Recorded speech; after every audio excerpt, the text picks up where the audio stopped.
morning everyone, welcome to this edition of Weekly Roundup. Myself Nilesh and I will be taking this session. In this session we will cover important development of the last week. Before we start today's session, let's see the headlines. In this session we will cover 5 main news, 1 personality news and 6 quick updates. In main news, first main news is about University Grant Commission's Promotion of Equity in Higher Education Institution Regulations 2026.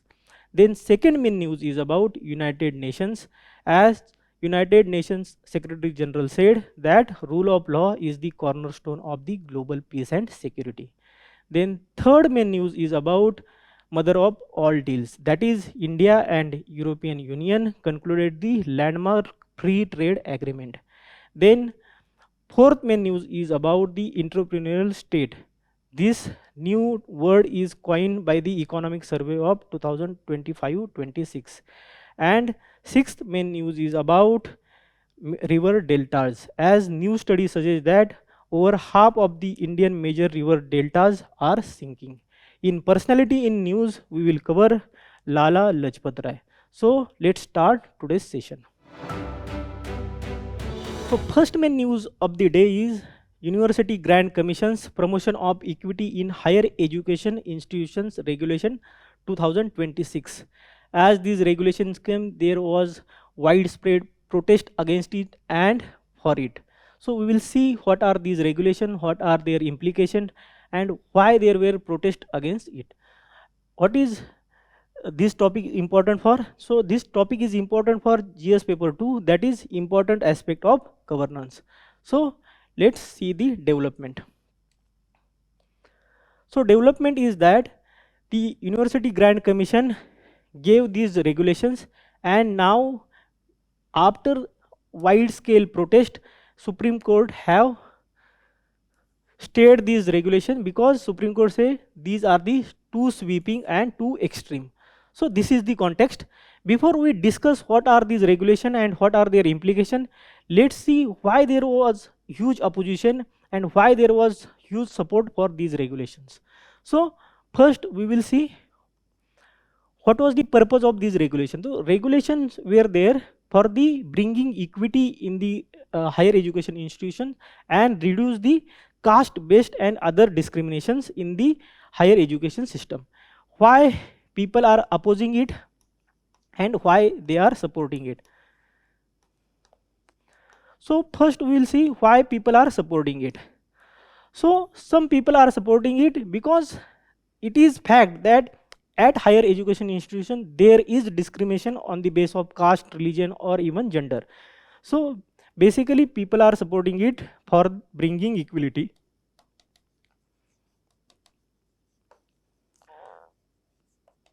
So bringing equality, that is the one aspect, that there should not be discrimination based on this thing. That was the one aspect. Then secondly, caste is taking new forms. This was the question previously asked in the UPSC, that caste is taking new forms. And what are these new forms? Firstly in the political arena, then in the education systems, even in Delhi University student elections, the important aspect is what? That is caste. The candidate's caste is very important when students are giving them votes. So that is also one of the aspect. And then there is ragging based on caste. So in this context, many students have committed suicide. As per the NCRB data 2022, almost 13,000 students have committed suicide, and many of them committed suicide because of the caste-based discrimination, as suggested by the National Task Force constituted by the Supreme Court to see and investigate these student suicides.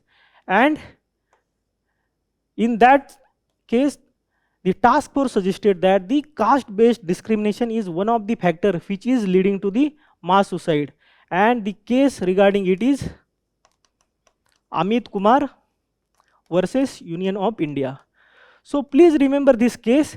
In this case, Supreme Court constituted the national task force, and it also suggested that the caste based discrimination is there and is in fact affecting the equality in the higher education institution.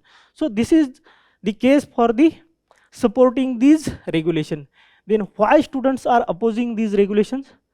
So firstly, there is no safeguard of any kind even in the case of ragging for the general category students. Secondly, this can be misused. So this argument was given in the Supreme Court, and the argument is that what if the SC/ST students or the seniors commit ragging on the general candidate, and if general candidate goes to report that ragging, they even can misuse these regulations. So this is second thing. Then third thing is that there are equity committees which are formed under this regulation, and in those equity committees there is no representation of general category. Also, there are some of the vague terms such as indirect discrimination. So regulation doesn't define what are these indirect discrimination in the regulation. So these are some of the concerns which were raised, and that is why there were huge protests. Supreme Court said that these regulations have the impact of the societal harmony and unity, because there was large drift between the students also. So that is why Supreme Court stated this regulation. Now we will see what is the background. So firstly, we already see that what is the aim. So aim is to eliminate discrimination, and discrimination on the ground of what? Caste, religion, gender, race, place of birth, or even disability. So though there is protest based on the caste, but these are also consideration when there is discrimination, that is religion, gender, race, place of birth, and even the disability. Then these regulations are in line with the National Education Policy 2020.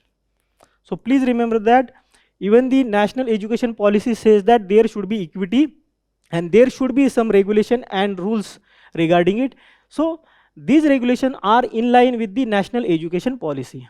Then these regulations define the caste-based discrimination. And what is the caste-based discrimination? So it says that discrimination only on the basis of caste or the tribe against the member of the scheduled caste, scheduled tribes, and the other backward classes. So what is the change? These regulations were there from the 2012, and these were actually enforced by the institutional mechanism in 2026, these new regulations. But other backward classes was not included there. Here other backward classes are also included. Please remember the case, that is the Abeda Tadvi versus Union of India. So in this case, Supreme Court in 2020 told UGC to bring some of the institutional mechanism to enforce the 2012 regulation, and that is why these regulations came. So this case is also important. Please remember these cases. You can quote these cases in your answer. So this is the background and the objective of the regulation.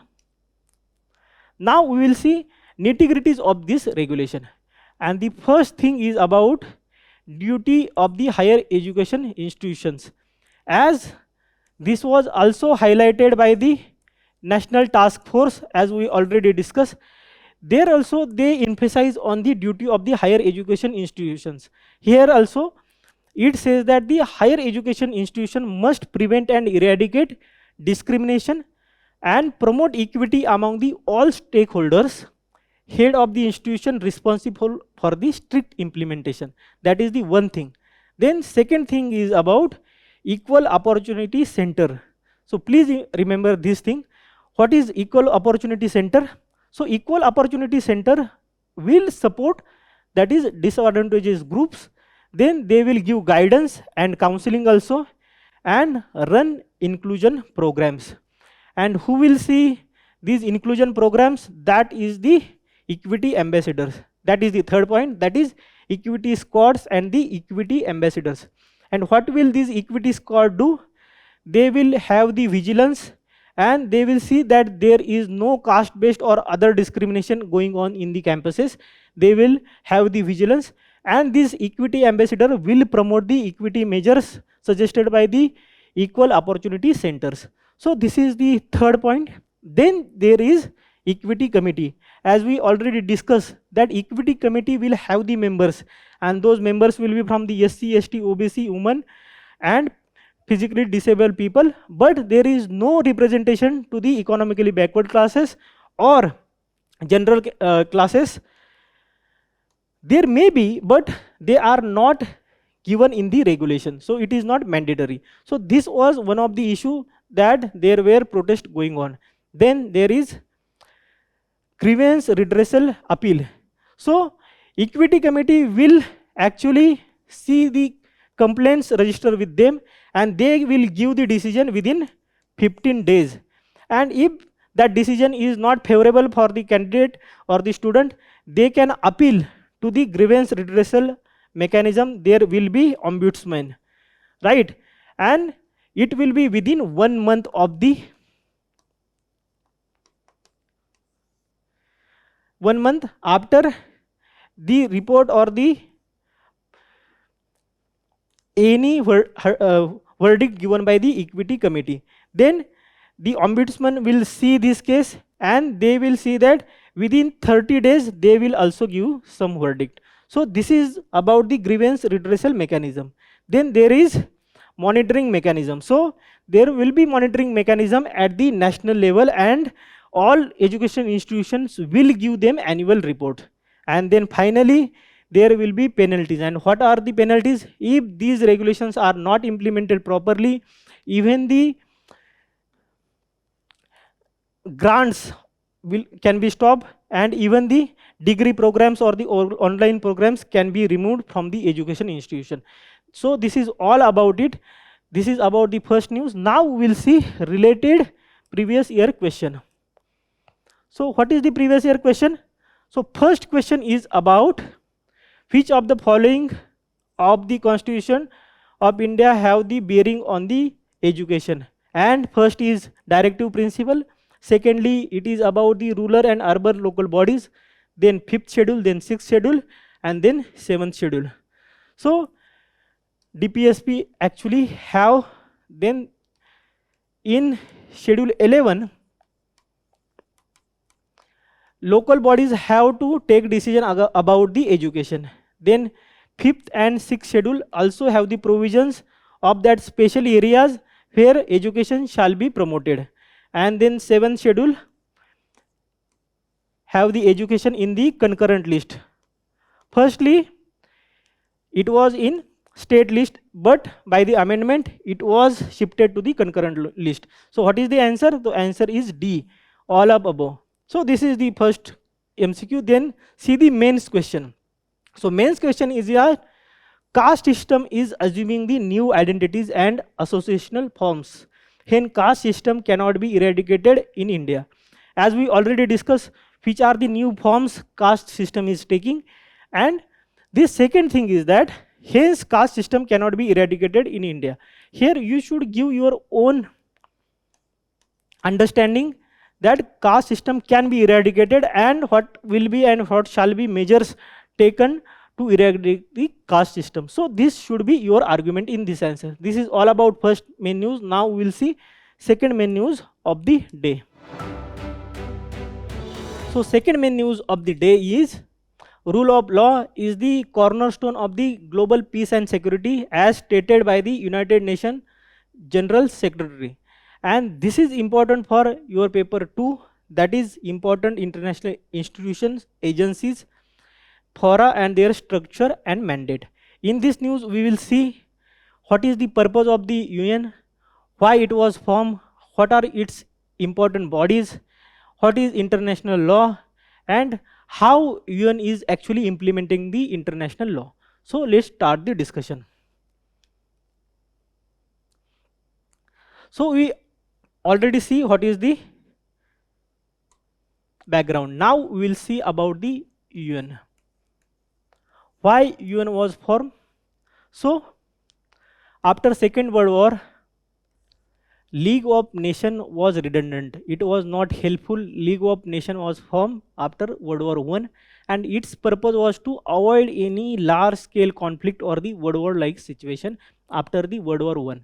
But it failed miserably, and there was World War II within the span of 20 years. That is why there was a need of some important body or the organization which will be effective than the League of Nations, and that is why United Nations Charter was signed at San Francisco in 1945, and there were 6 main organs formed under it, and there are 15 specialized agencies. So this is the background of the UN. Now we will see these 6 main organs.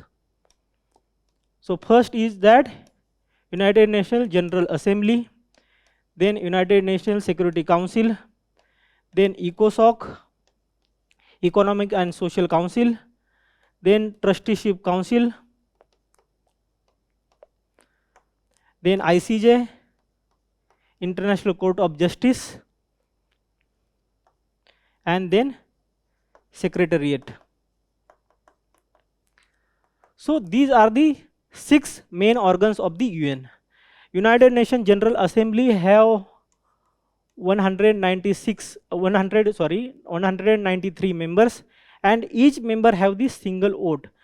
So this is the large body having the representation almost all the independent countries. This is very important. Secondly, UN is very important. Every single year there is question in the mains or the prelims regarding the UN or its agencies, its specialized agencies. In that context, UN is always important for the UPSC examination. Then UNSC, we have already seen UNSC in the last weekly roundup. You can go and see that lecture. We will see that there are 15 members. So 5 permanent members and 10 non-permanent members. And you have to write that what is the term of the non-permanent member. We have discussed this in the last session. Then there is ECOSOC. So ECOSOC have the 54 members, and its responsibility is that to promote economic, social and environmental conservation. So this is the purpose of the ECOSOC. What was the purpose of the Trusteeship Council? So Trusteeship Council was formed to give the sovereignty and independence to the colonies of the Axis powers, that is Germany, Italy and Japan, and till they get the independence, the Trusteeship Council had the responsibility to look after them. Then there is ICJ, International Court of Justice, and it is at Hague. And it see important treaties and its implementation related to UN. And then Secretariat, which see all the important aspect of the UN and administrative aspect of the UN. So this is about the 6 main organs. Then there are 15 specialized agencies, and you all know that WHO, World Bank, IMF, then UNESCO, then WMO. So these are some of the specialized agencies. Please remember that World Trade Organization is not specialized agency of the UN. Then also there are some of the initiatives such as UNDP, United Nations Environmental Program, then UN Habitat. These are not specialized agencies. These are the programs of the United Nations. So this is about the UN and its bodies and its structure. Now we will see what are the key observations related to international law. So the first is that the violations of the UN Charter and the international law. We are watching that illegal use of force, attack on the civilian infrastructure and violation of the human rights is taking place, especially in the Gaza, then Ukraine, and then there was recently attack by the US on the Venezuela, which is also against the international law, because there was no aggression by the Venezuela on the US, and still US used the force to destabilize the government. So this is all the violation of the UN Charter. Then a la carte menu, which means the developed nations are actually abiding by the international law when it is for their benefits, but they are not abiding it every single time, and that is why selective adherence actually hampers the international law, and then there is erosion of trust among the nations, and in this case there will be anarchy and there will be no global order in the world. So this is the key observation recently taking place in the world. Now we will see about the international law. What is the international law? So it is defined as the legal responsibilities of the states in their conduct with each other and their treatment of individual within the state boundaries. So how they are behaving with each other as a state or the independent nations, and how they are treating their individual citizens within the country, both is coming under the international law. And who gave this concept? So this concept was given by the Jeremy Bentham. Now this Jeremy Bentham is also very important in your ethics, as he gave the utilitarian principle. And what is utilitarian principle? So utilitarian principle is that higher good of the larger masses. So this is very important in your GS paper also. Please go and see what is the utilitarianism in the detail. It is very important when you are solving the case studies. So this is about the Jeremy Bentham. Now we will see that international law regulates the global commons. And what are the global commons? So global commons are the things which cannot be controlled or managed by the single nation. And which are those things? Such as space, oceans, right? Then internet. So these are the things which cannot be controlled by the single nation, and there is requirement of the cooperation of the various countries, and those are the things which are the global commons. And if global commons have to work properly, then there should be international law and the regulations. Then what is the significance of the international law? So first significance is for the less power and the smaller countries.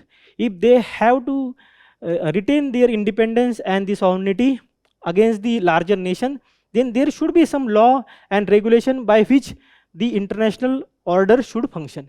Then secondly, powerful countries should have some the limitation or the girdles in the times of disagreement and the division or the conflict. So this is the significance of the international law.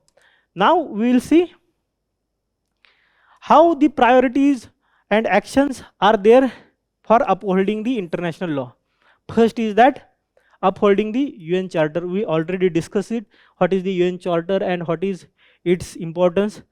Then secondly, there is peaceful dispute settlement, and we already seen that it can be through the negotiation, mediation and the judicial settlements such as ICJ. So this is the second point. And the third point is that greater reliance on independent court and tribunals such as ICJ and other things. India also have its own doctrine, that is Gujral doctrine. So it was given by I.K. Gujral in 1996-97, who was our prime minister, and he gave the Gujral doctrine to treat our neighbors with the respect and to have the harmony between the India and its neighbors. So you can quote such kind of doctrines in your examination. So this is all about UN, its function and its relevance to maintain the international law and order. Now we will see main UN bodies which are upholding the international law. We have already discussed it. United Nations Security Council, we already saw, and how United Nations Security Council can implement it. So it have various mechanisms, and which are those mechanisms?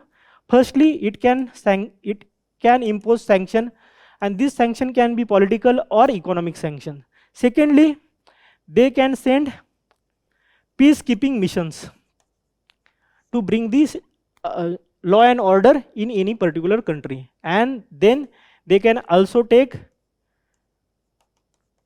military action directly. So this is very rare, but UNSC can actually take military action if there is large scale international law violation. So this is the United Nations Security Council. Then UN General Assembly, and how it can do it.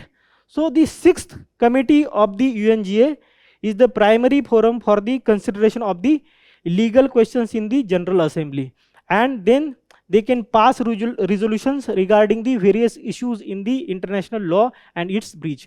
So these are some of the organs. Then ICG is there. We already discussed is that the ICG is there to enforce the international law and particularly United Nations laws and various regulations. So these are some of the important bodies which are actually helping to keep the international law going. Now we will see related question about it, and the first question is about,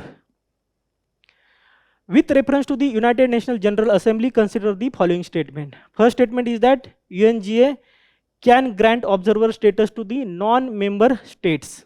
Then secondly, intergovernmental organization can seek observer status in the UNGA. And thirdly, permanent observers in the UNGA can maintain the mission at the UN headquarters. So the answer of this question is D, that is all of the above. Non-governmental organization actually will not or cannot get the observer status. Other three statements are correct. So this is it. Also please remember that about UN there is always one question regarding the UN main organs or their programs or specialized agencies. So please keep it in mind and please read it very carefully to solve the questions. Now we will see another question. The question is from the 2025, and the question is that the reform process in the United Nations remains unresolved because of the delicate imbalance of the East, West, and the entanglement of the USA versus the Russo-Chinese alliance. Examine. So please remember, in this aspect UNSC can be reformed, and there are two processes. Firstly, UNGA will pass the resolution by the 2/3 majority, and then that resolution will go to the UNSC. And if UNSC have to increase the permanent member for say, then P5 or the permanent member have to accept that proposal, and it is very difficult because there is differences between US and Russo-Chinese. If USA approves it, Russia or China will oppose it, or Russia or China approves it, USA will oppose it. So this veto power is actually one of the impediment in the United Nations structural reforms. So these are some of the points you can write on this line. Then there is another question, that is discuss the impediments India is facing and its pursuit of the permanent seat at the UNSC. We already discussed it. Then we can also write the copy club which is opposing the UNSC reforms. All those points can be written in this answer. So this is all about the second main news. Now we will see third main news of the day. So third main news of the day is about mother of all deals, and that is India European Union landmark free trade agreement. This is very important for GS paper 2, that is bilateral, regional and global groupings and the agreements. In this we will see why it is considered as the mother of all deals, what are its significance, what are the nitty-gritties in this deal, and what is the other important instruments signed in the India-US summit. So let's start the discussion of the day. So we already discussed, this is the largest such deal ever concluded by the either side and will strengthen the economic and political ties between the world's second and fourth largest economies. Please understand. So this is said that world's second and the fourth largest economies. So the second largest country by the GDP is China. But when we are considering economies, then European Union is the second largest. And what is the First largest, that is USA, we all know, then China, then Germany, and then India. So India surpassed the Japan to become the fourth largest economy. But when we are considering economies and not countries, then European Union is the second largest economy. So please remember this fact, and why it is considered as the mother of all deals.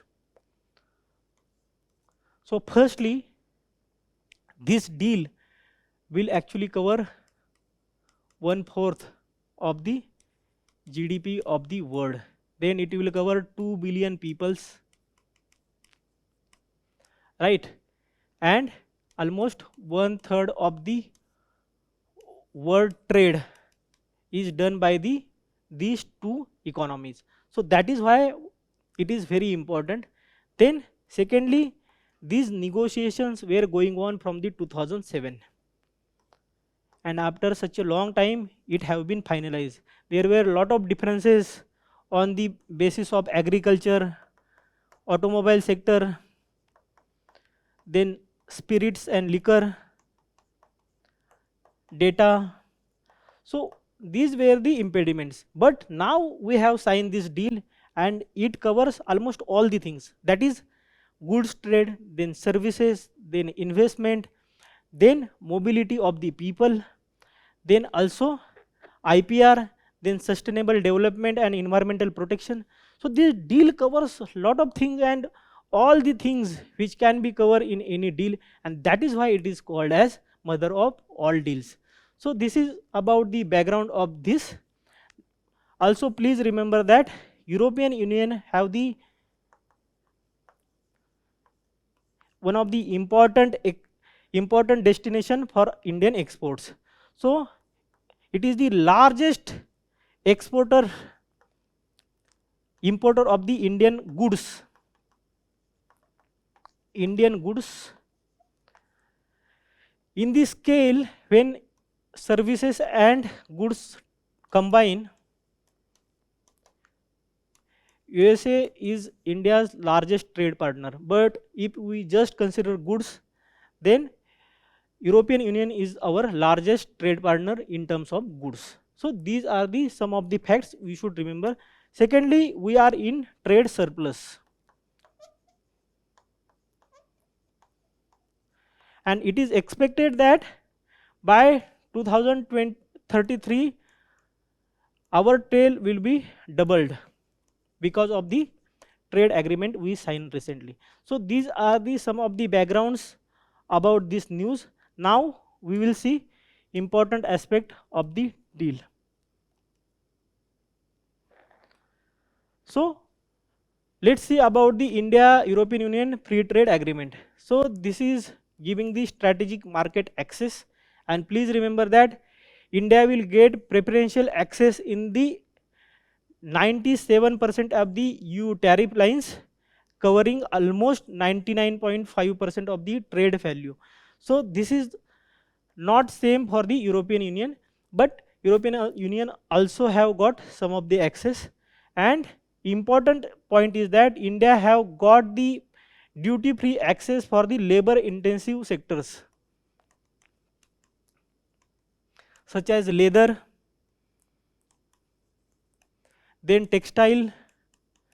So these are the sectors which were affected because of the USA's tariffs on India, and now India will have the advantage over the other competitors such as Bangladesh, Philippines, which are also importing the cheaper textiles and leather products. So India will have the edge over these countries. Secondly, India have given the some of the access to the European Union, especially automobile. So it will be in phase manner. So presently India is applying 110% duty on these automobiles, but with the period, with 10 years, this duty will be reduced to 10%. Around 2.5 lakh vehicles will be permitted under this duty by the India. So these are the some of the issues. Then secondly, in aviation sector,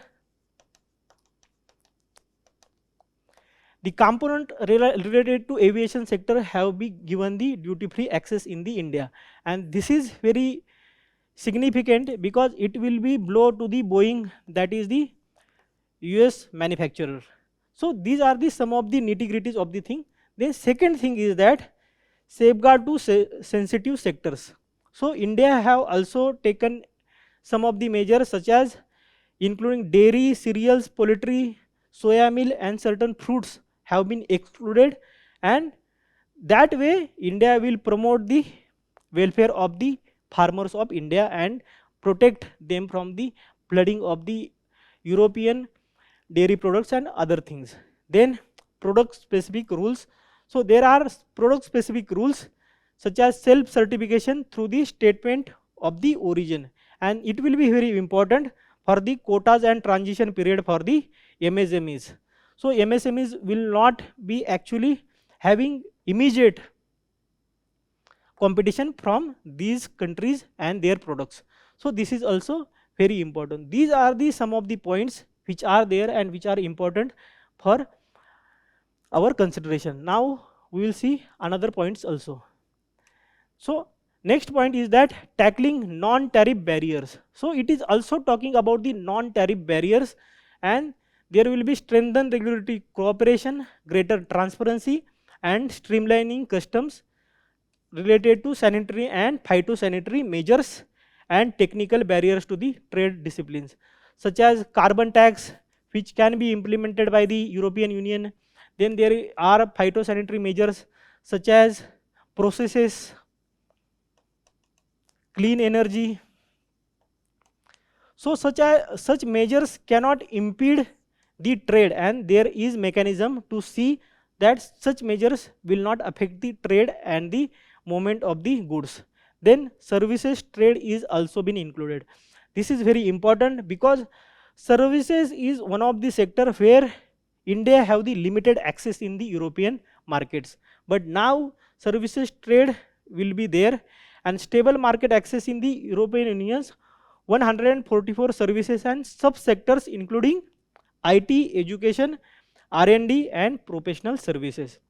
So professional services and other services will get the boost because of this agreement. And then ease of mobility. Why ease of mobility is important for the European Union? Because in many of the European Union countries there is demographic winter.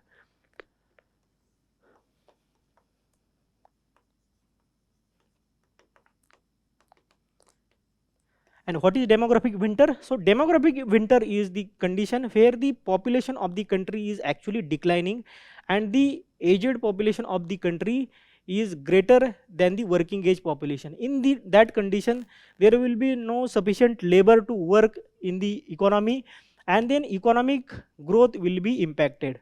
So in that case, ease of mobility is very important because now Indian workers and skilled workers can go to these countries and actually work in the industries and do the research and other things. So this is very important. In India, we have the demographic transition.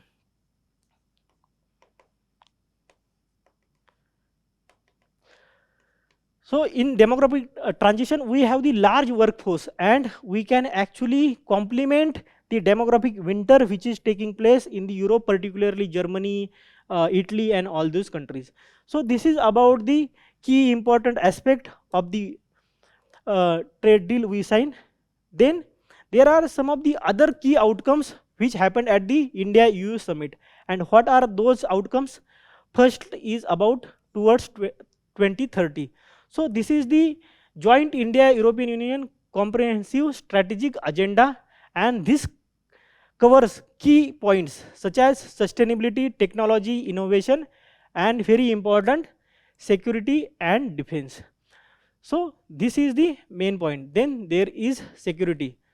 So in security, we will actually have the security and defense partnership, and we'll try and we'll have the India-EU security for the information agreement. So India actually have the information sharing agreement with the US, and now we will also have that agreement with the European Union. So the negotiation are going in this direction. Then there is emerging and critical technologies.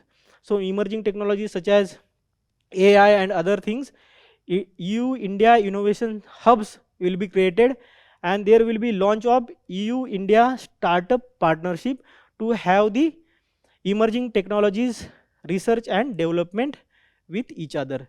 Then there is consultation on the green hydrogen task force, which is also important for the clean energy transformation. And lastly, science and technology. So there will be renewal of India European Union agreement on scientific and technological cooperation for the period 2025 to 2030. So these are the key aspects of the India European summit and the India European free trade agreement. Please remember, the question can be asked in this regard. Also please remember that regarding the European Union, there have been always question asked about the various laws which European Union passes. So you should give the emphasis about the European Union's law, and please solve other MCQs also. There are various MCQs related to European Union. So we have given here two, but you can also solve other MCQs also. The first is that broad-based trade and investment agreement BTIA is sometimes seen in the news in the context of negotiation held between India and these negotiations, as we already discussed, were going on from the 2007, and the answer is about A, that is European Union. So this is the one question.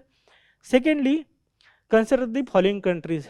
As we know that India is signing the free trade agreement with the various countries, such as we have signed it with the New Zealand, then we have signed with recently with UK, then UAE. So we have signed these agreements. So please remember that we have signed various agreements with these countries, and question can be asked regarding it. This question is regarding the free trade partners of the ASEAN, and Australia is the partner, Canada is not the partner, China is partner, India is partner, Japan is the partner, USA. So where is 6? It is gone. Then where is 2? So answer is C. Right, 1, 3, 4 and 5. So this is all about the third main news. Now we will see the fourth main news of the day.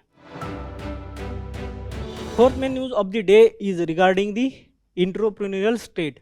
So this new term is coined by the economic survey, and in this thing we will see what is the need of transition towards the entrepreneurial state. This is very important for GS paper 3, that is Indian economy and issues related to growth and development. Here please see this diagram. We can see entrepreneurial state have some of the aspect, and which are those aspects? That is learning from the failures, and we should learn from the failures and accordingly shape our policies for the better economic development and for the economic and industrial growth. Then outcome focused.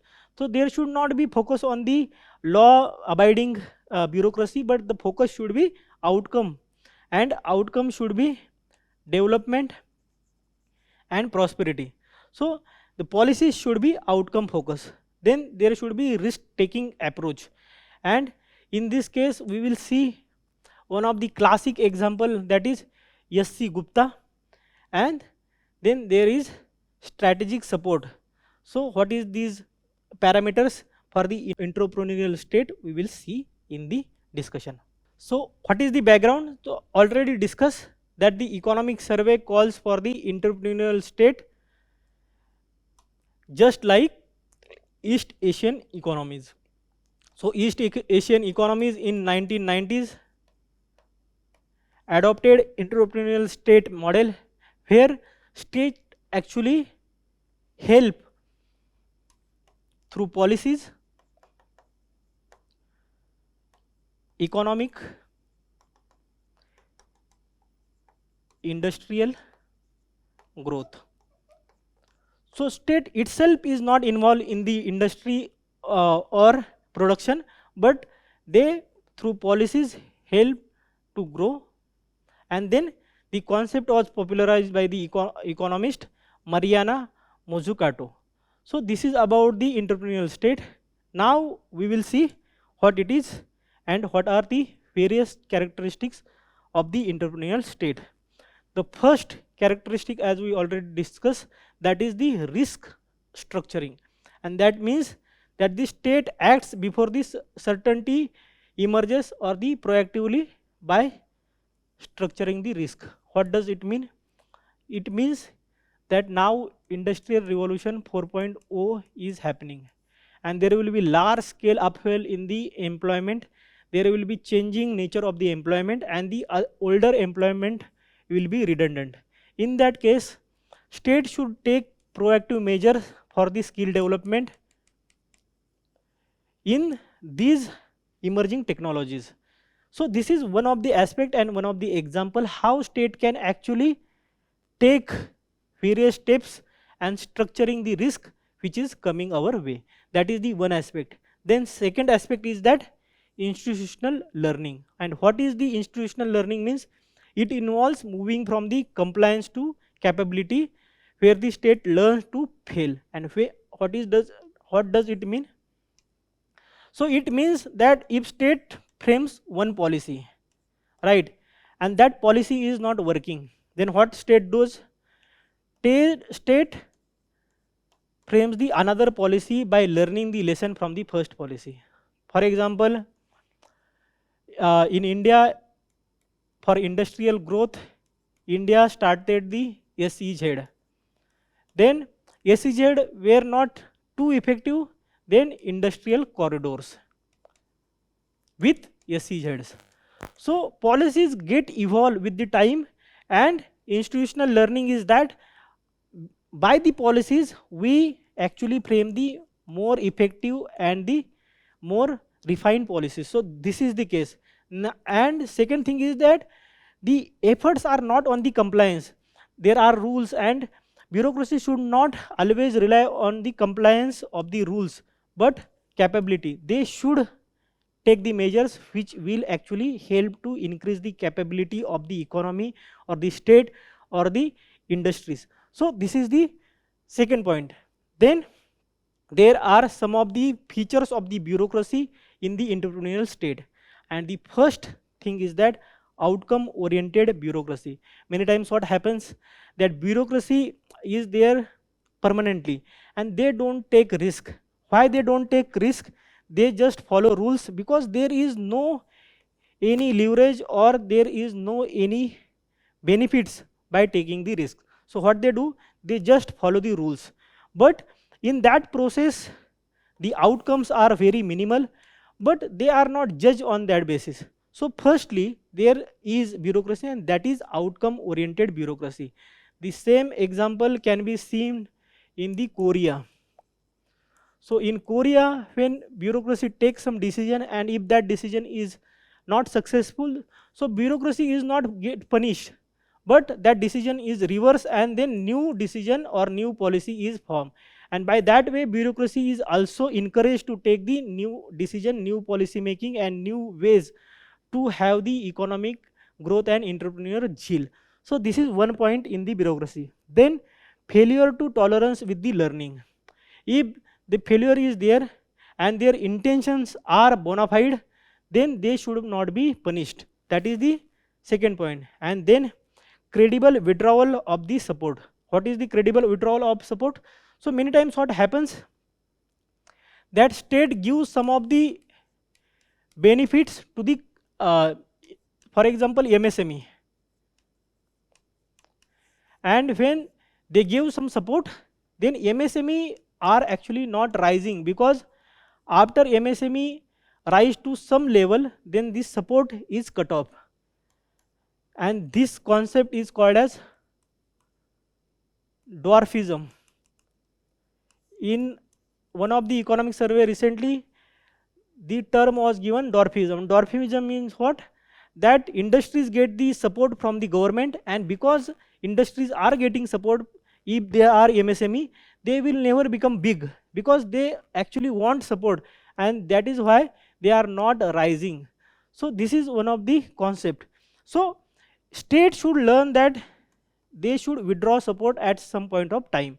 This is also very important in this concept. Exit is important as like the entry. And what is not the entrepreneurial state?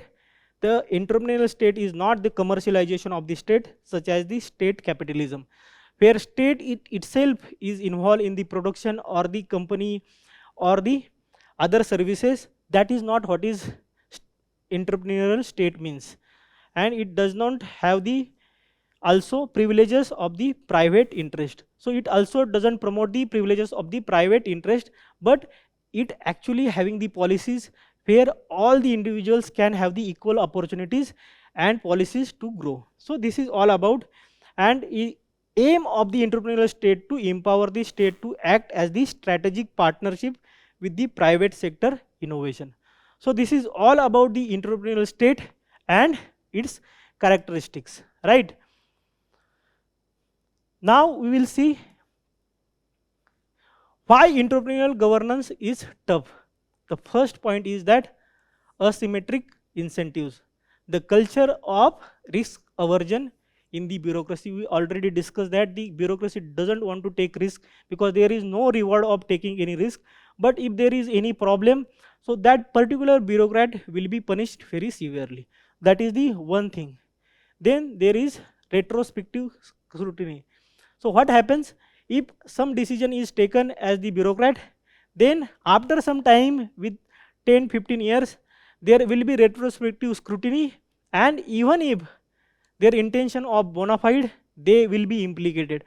So the best example is S.C. Gupta, who was the coal secretary around 2008, and he was implicated in the coal block scam case, and he was actually got punished in some of the cases. Actually, S.C. Gupta was very upright and had the impeccable integrity and very honest officer. After getting retired, he didn't even had the money to contest the case, and then other officers came forward and gave him the lawyer to contest the cases. If you are honest officer and your decision which are bona fide actually implicating you in some of the cases and actually is the way of harassing you, then other bureaucrats will also not take risk and will have the risk aversion attitude. This is the one thing. Please remember that this can be written in your ethics paper. Then there is stigmatization of the failure. If there is a failure of any policy or the policy framework, then that bureaucrat will be having the stigma in the bureaucracy. So this is also one point, and such reversible failures should be acceptable, and experiment should be there. Without experiment, there can be better policy or the better decisions. If there will be always process of the perfect policy, then there will be delay in the policy making. So this is one point also. And then there is no standardized metrics. When there is some policy, you cannot expect that that policy will effectively have the larger revenue generation in the shorter period of time. It takes some time, it will have the longer effect, and that payoff are often the long term and the non-linear. So there should be consideration of the standardized. There is no standardized metrics in measuring the performance of the bureaucracy. And then lastly, there is democratic system. So what happens in democratic system? The politician is there for the 5 years. Bureaucrats are there for the permanent period of time till the retirement. So what happens? The politicians want some popular measures, and bureaucrat doesn't want such hasty decision because it can actually have the negative impacts. So there should have the balance between the political system and the bureaucracy. So these are the some of the problems to have the entrepreneurial state. So what economic survey suggests? So economy survey suggests that the subtler division of the labor. So political leadership should give the directions and the priorities, And then bureaucracy should discover pathways, solve problems, and adopt the policy instruments. So this should be the way forward in this case, right? So this is all about the entrepreneurial state. Now we'll see the questions which can be asked from this topic. So UPSC have the knack of asking question related to key terms used in the economic survey.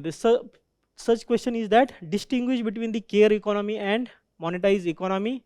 How can care economy be brought into the monetized economy through the women empowerment?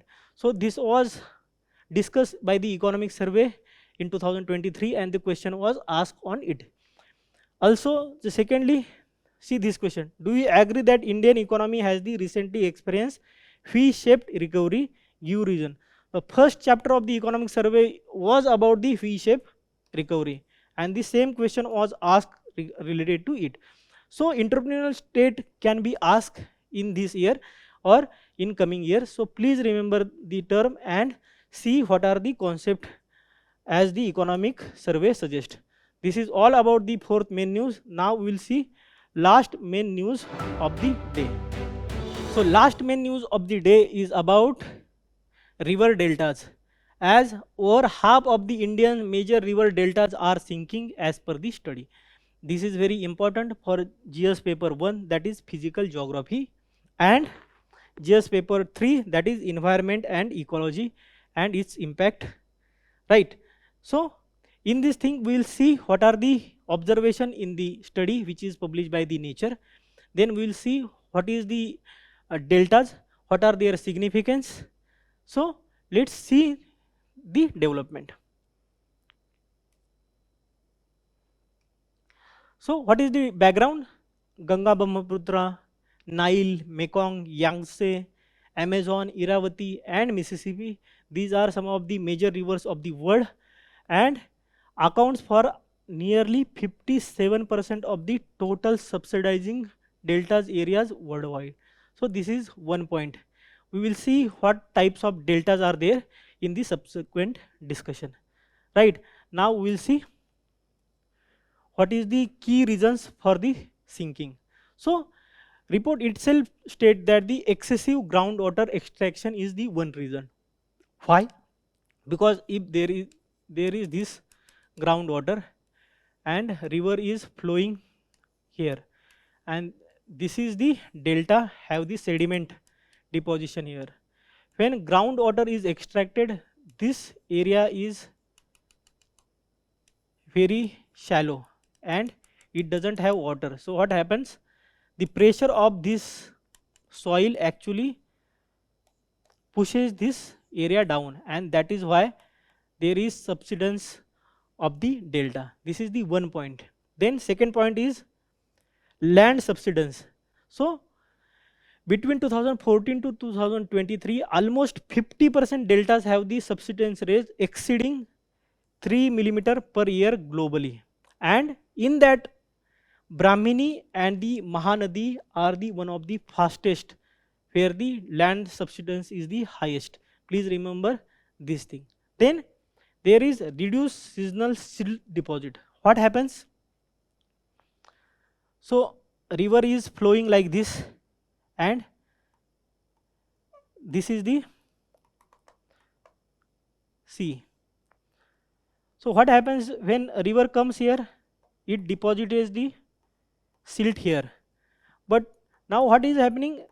There is dam here, there is dam here, there is dam here. So all this dam actually obstruct the silt which is coming the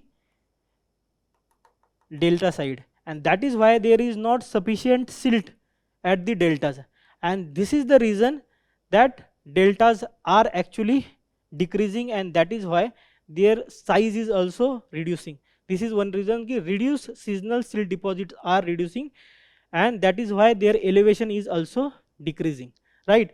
So these are some of the key reasons for the sinking of the deltas, right? Now we will see what are the river deltas. So this is the depositional feature of the river, and what happens? River bring silt and deposition and deposit it before it merges into sea or the ocean, and this is called as delta. So this is the depositional feature, please remember. And what are the condition for the formation?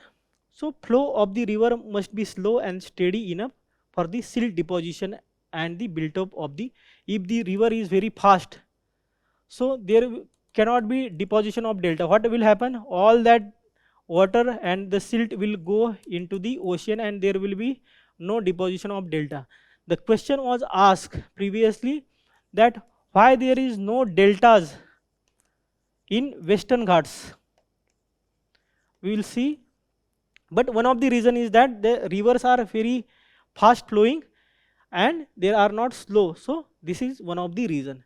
And then what is the significance of deltas? So they just occupy 1% of the land, but they support around 6% of the global population and host 10 of the world's 34 mega cities such as Kolkata. So these are the cities which are there on the deltas. So please remember these facts. These are the various things which are there.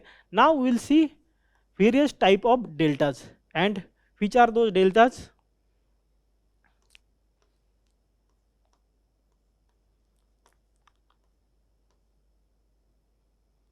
The first is that Arcuate delta, then Cusped delta, then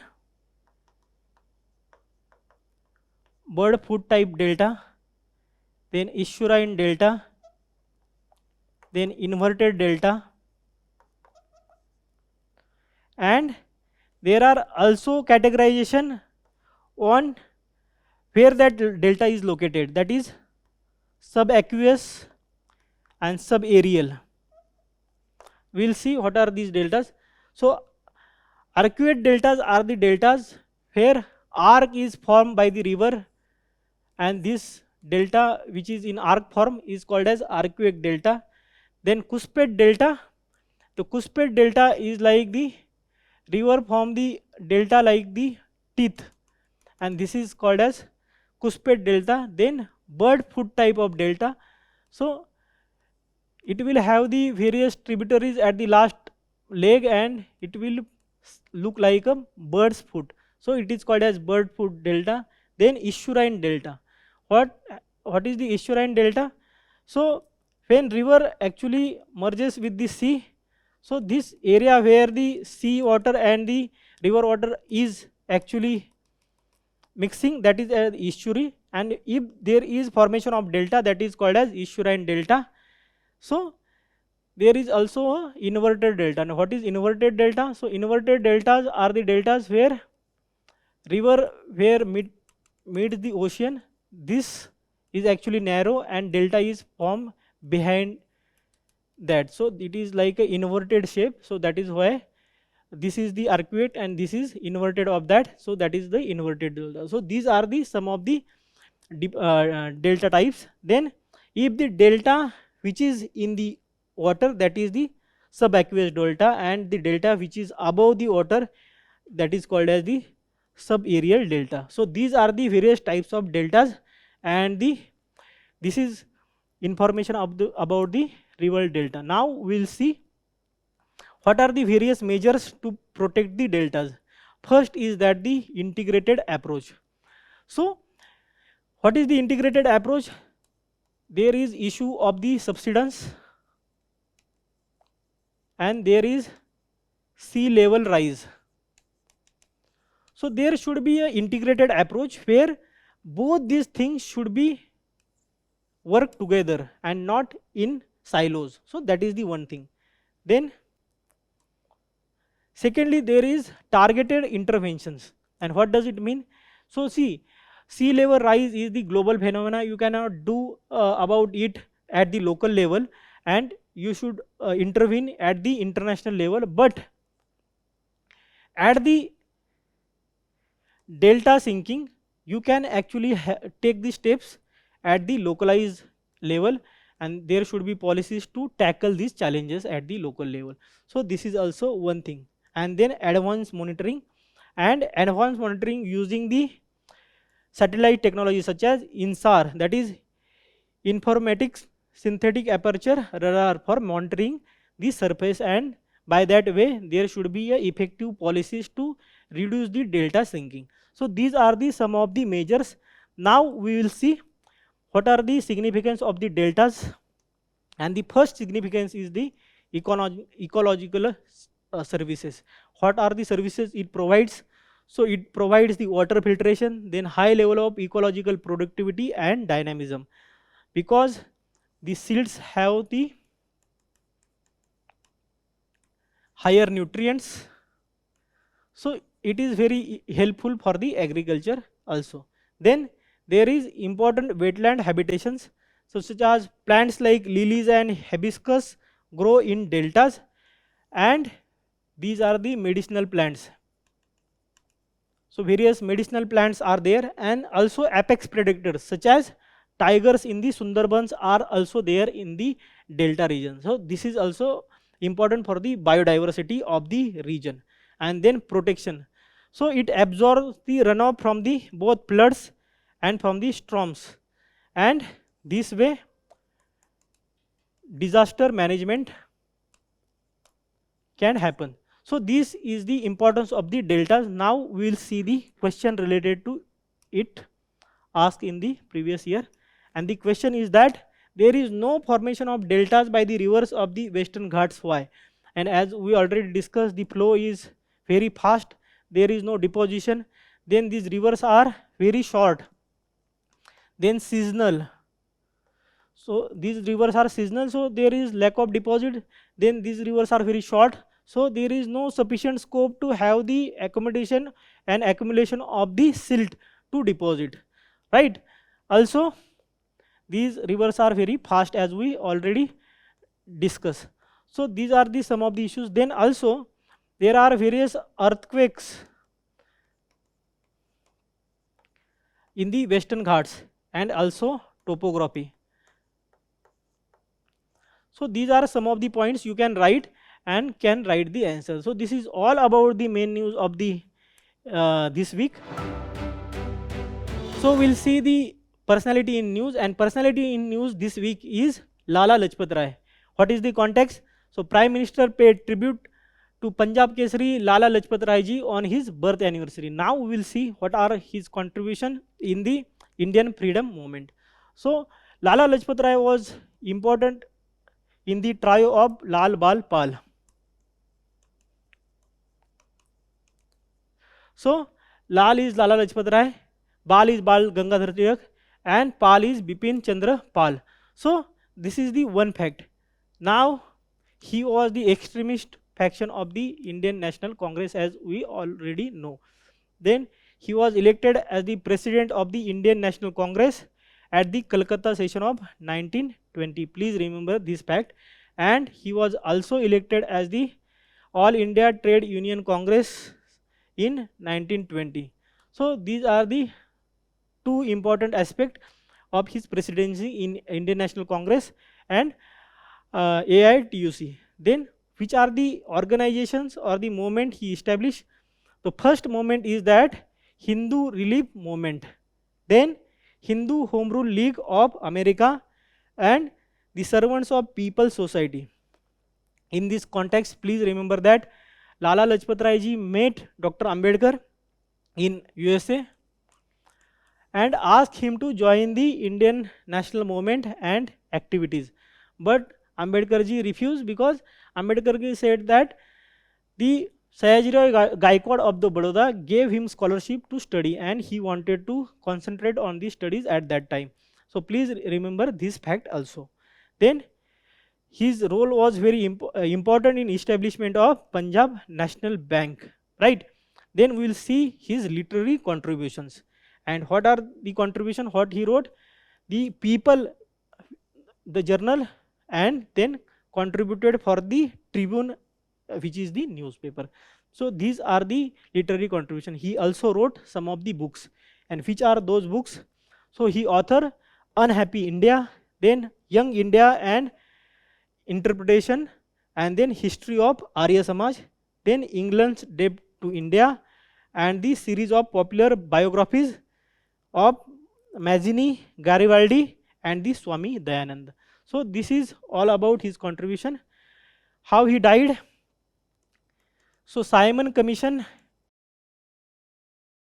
came for the suggesting the constitutional reforms for India, and he was actually opposing those reforms and having the procession against it, and in that he was lathicharged by the Britishers, and that he died in the hospital later on.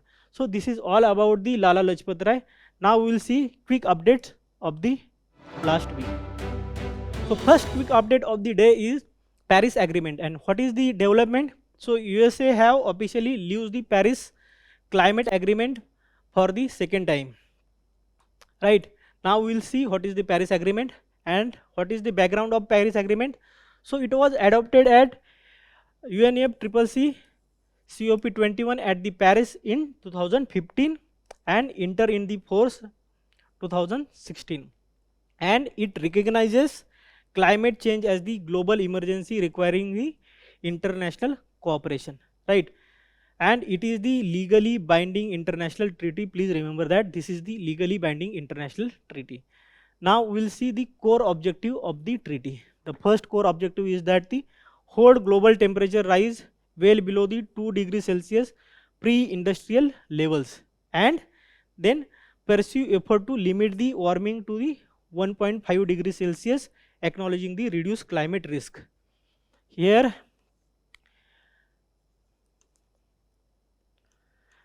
NDC is also there. NDC is nationally determined contribution. So each country will have the nationally determined contribution under it. Then there is also financial provisions, and developed countries will have the obligation to give the finances for the climate change mitigation. So this is about the climate change and the Paris Agreement related to it. USA is leaving various international organizations, and one of such is the Paris Agreement. Now we will see about the gig workers welfare board. So gig workers are in news because of their strike on the new year and various other issues. So what is the development? So development is that the Karnataka had constituted gig workers welfare board. So Karnataka have the law regarding it, and under it they have constituted the board. So we will see about this board. So it is constituted under the Karnataka Platform Based Gig Workers Social Security and Welfare Development Act of 2025. Such act is there in Karnataka, and also in the Rajasthan there are some of the provisions. So please remember this fact. Then the labor minister will be the ex officio chairperson of this board, and labor minister here, labor minister of the Karnataka will be the ex officio chairperson, and it includes representative of the gig worker unions and the aggregator platform. So both the aggregator platform owners will be there, and also the gig workers unions representative will be there. And what is the mandate? So it mandates registration of the aggregators and the gig workers, and when there will be registration, there will be welfare measures which can be taken by the government, and it will facilitate state governments move to implement the various welfare measures for the gig workers. So this is all about the gig worker welfare board. Now we will see next quick update, and next quick update is about World Health Organization. As we already discussed it in the UN related news, it is the specialized agency of the UN. And what is the development? Again, the United States have officially completed the withdrawal procedure from the WHO, and in this context, please remember that USA was the largest donor of the WHO. So this is the development. Now we will see about the WHO as we discuss. So it was established in 1948, and it is the specialized agency out of 15 of the United Nations. Then its headquarters is in Geneva, Switzerland. And what is the mandate of the WHO? So the mandate is that it directs the global health responses, set international norms, and declares public health emergencies of the international concerns. So this is the mandate of the WHO. And what is the governor structures?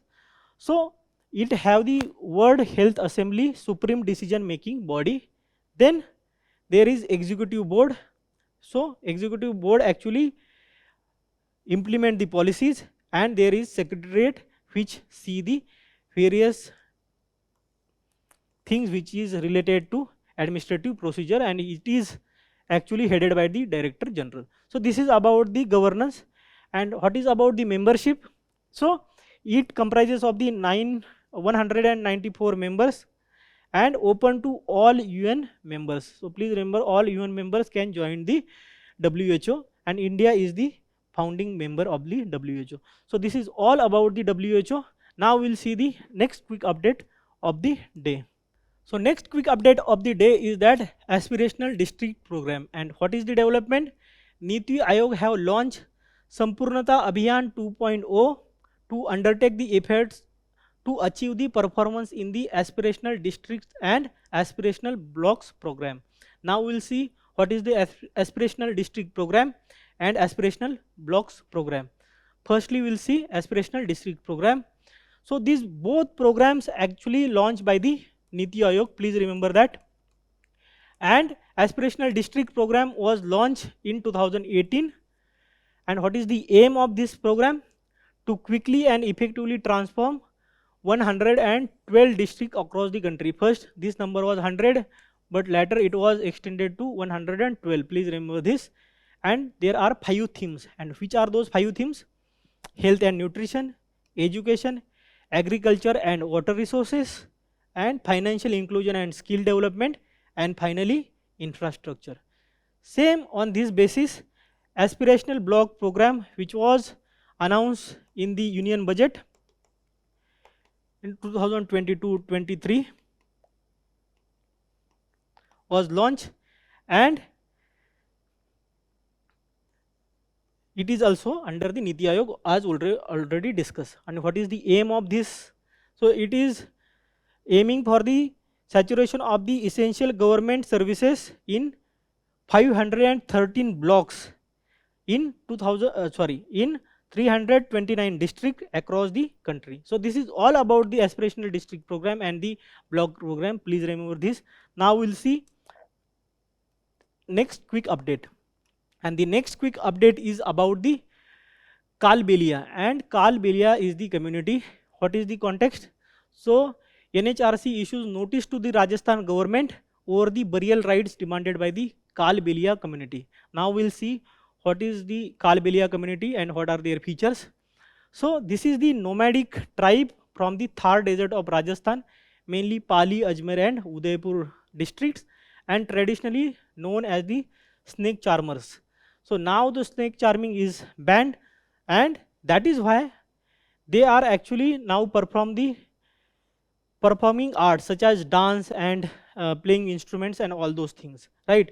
So Kalbelia dance was inscribed on the UNESCO's representative list of the intangible cultural heritage of the humanity in 2010. Please remember this fact also.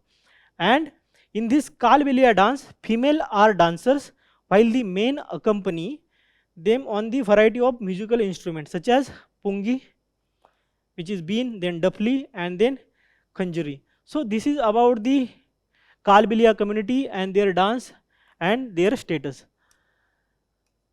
Now we'll see next quick update, and that is the Nipah virus. And what is the development?